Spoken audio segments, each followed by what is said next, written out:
Ascending to peak performance takes strength, character, and an understanding how emotions affect the outcome of the game.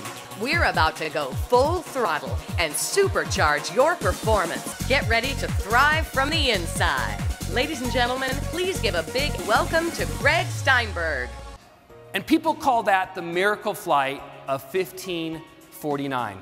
Well, let me tell you, there was nothing miraculous about that flight.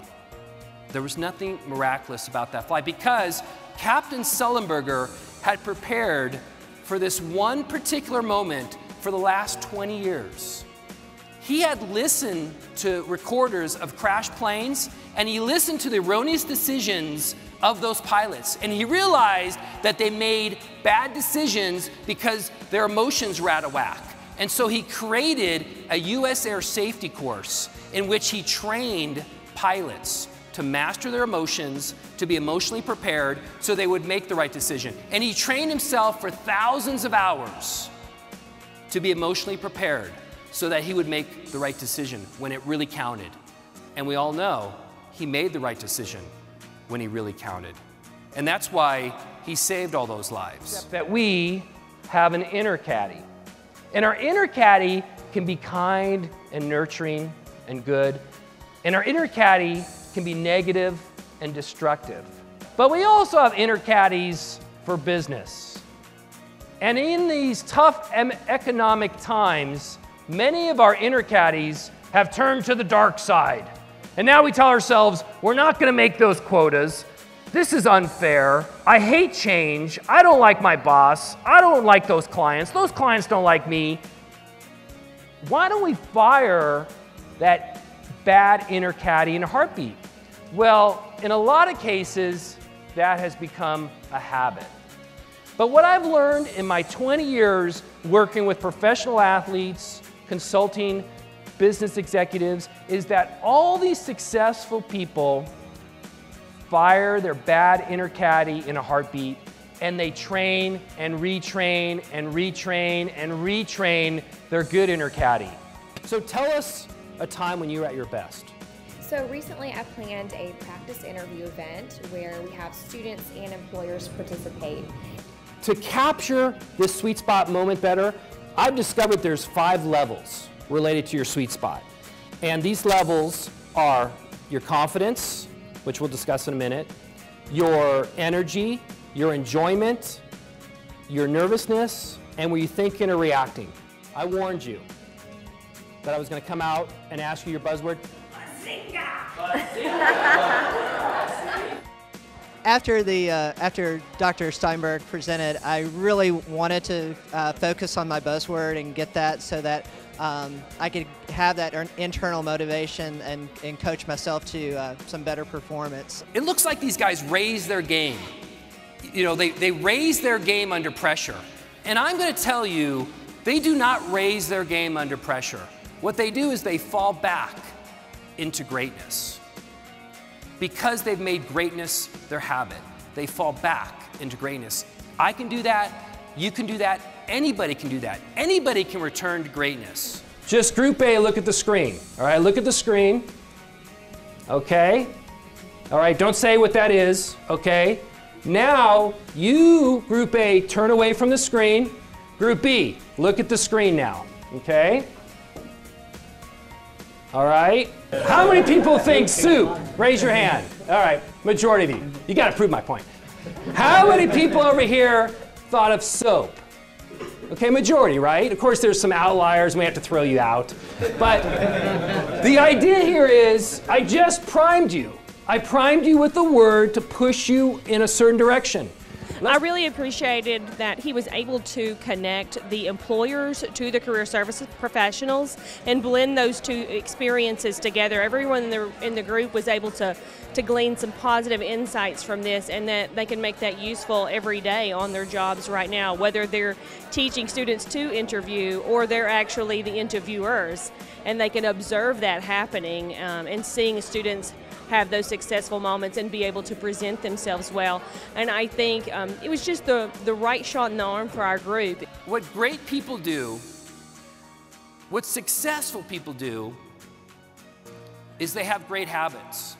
And that's how they become great when it really counts. Joel Osteen came to Nashville.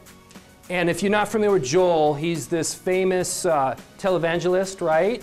He's on TV, he speaks in Houston, and he's got a great message, and my wife really likes him. And I think he's got a great message, but he has a huge, huge following. And being a professional speaker, I wanted to see what his charisma was all about. So I went to see him with my wife. Well, I saw right away, it was his mother. His mother got on stage, and she's 5'0". She's got this great ball of energy, and she starts talking, and she said, 20 years ago, I was diagnosed with cancer. And the doctor gave me 6 months to live. So she started doing chemo, and her hair started falling out, and she started feeling sick. And she said, I didn't want to feel sick.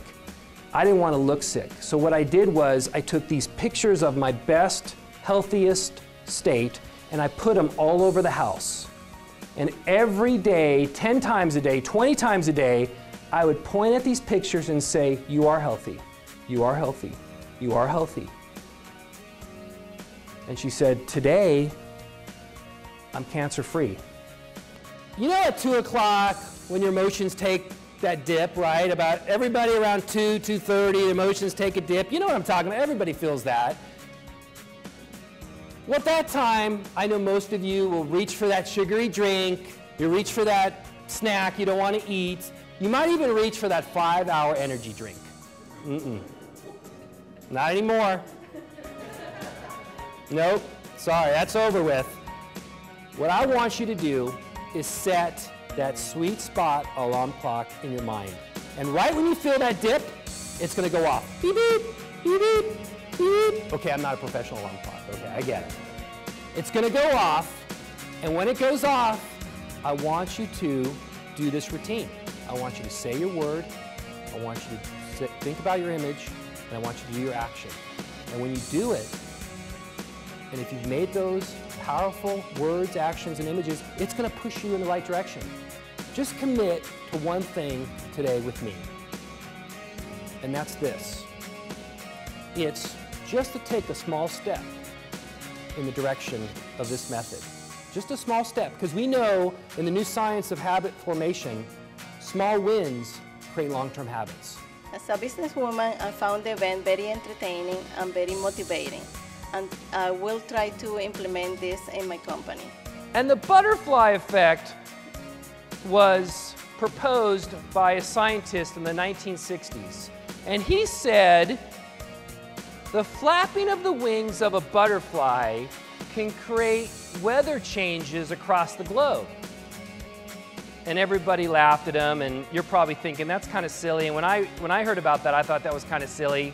But in the 1990s, the scientists supported the principle of the butterfly effect, and that is small changes on one side of the world can have a huge impact in terms of weather on the other side of the globe.